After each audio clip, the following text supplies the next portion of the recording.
Hey, what's up, everybody? This is Gary Holt from Exodus and formerly from Slayer, and you're listening to The Razor's Edge.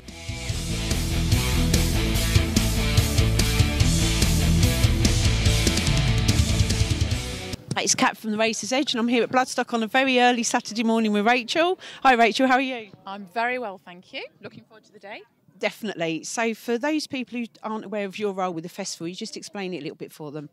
Yes, I deal more with the logistics and the infrastructure and the contracting and the accounting and everything backstage. So I spend most of my weekend in a little porta cabin backstage out of the way, just dealing with all the other queries, security and health and safety and the sort of more the management side of the festival. Do you get a chance to see any of your favourite bands when they're playing? In all honesty, not very often, no. And so literally I have to be herded out of the office just occasionally to, if there's a particular band that I really want to see, I'll have Vicky and Adam like, right, get out the office, you need to go and see those for like 10 minutes. But it doesn't happen as often as I'd like. Oh. It's just the way it is. It's not a problem. It's just the nature of the job. And you're passionate about your job, we can see that. So you want to be making sure your focus is on that, I imagine, than watching a band. It's all up. Yeah, we're a family festival, but part of the management is that we're very accessible. So any issues that happen around the site, that people can get hold of us as the family straight away. So if I'm not in the office, Adam is in the office. Vicky's obviously out around the site speaking to the agents and everything. But from an infrastructure and a fan experience, I have to be there to make sure that if there's any issues, we can deal with it in real time. Yeah. So yes, I have to be in the office for that.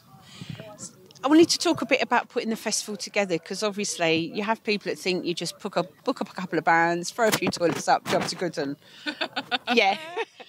How early are you going to start planning 2024?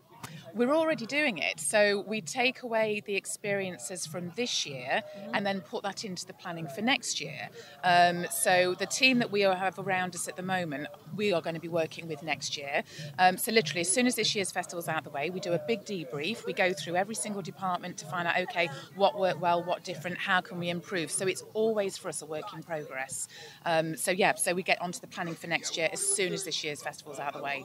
And what kinds of things can you encounter over the weekend that you have to deal with kind of on the fly a little bit, like you were saying, if anything happens? Well, weather is always interesting. If you remember from last year, that did bring some challenges. And of course, we only knew a matter of days before the festival that, okay, it was going to be extremely hot. So we had to put in place, we had to get 20,000 litres of water in, just in case, God forbid, anything happened with the water supply. And of course, water pressure goes down because everybody wants the water at the same time. We have to bring in sun cream and things like that. So it's like, if we have issues with the wind, we have to account for, okay, are all the structures in place? What structures do we need to take down in case there's high winds and things like that? So we have meetings 3 times a day with our event management team, all backstage. So we have security, we have the health and safety, we have medics, we have fire, we have noise monitoring teams. So all of us have to get together 3 times a day to, go through everybody's own roles and to see what issues they've had. Site team, what do we need to deal with now? And then we catch up on the next meetings to make sure all those issues have been dealt with. So it is kind of all weekend you guys are just really busy making sure that everybody's looked after.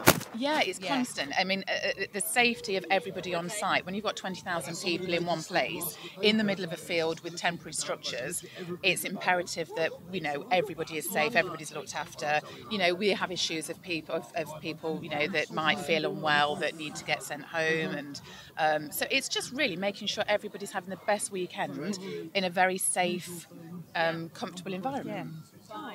So Bloodstock have had a lot of brilliant bands over the years, a lot of fantastic headliners. Is there anybody you personally would really like to see play here?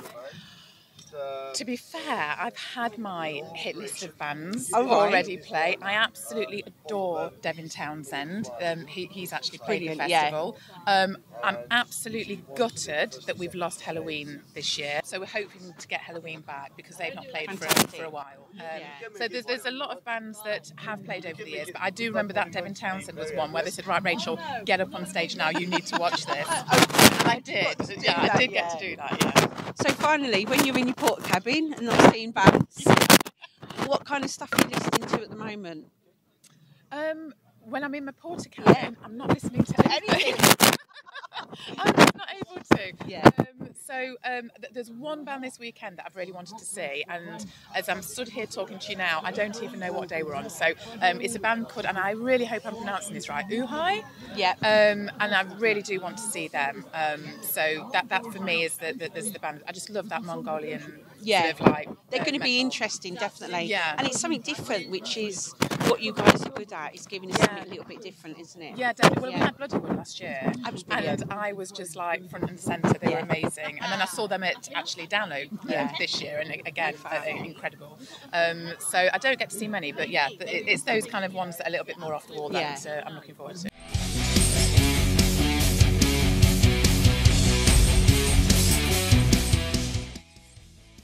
Thanks for listening. Make sure you keep up to date with future episodes by subscribing to our channels. For more information on this podcast, or for all the latest music news, reviews, interviews and more, head over to our website, www.therazorsedge.rocks.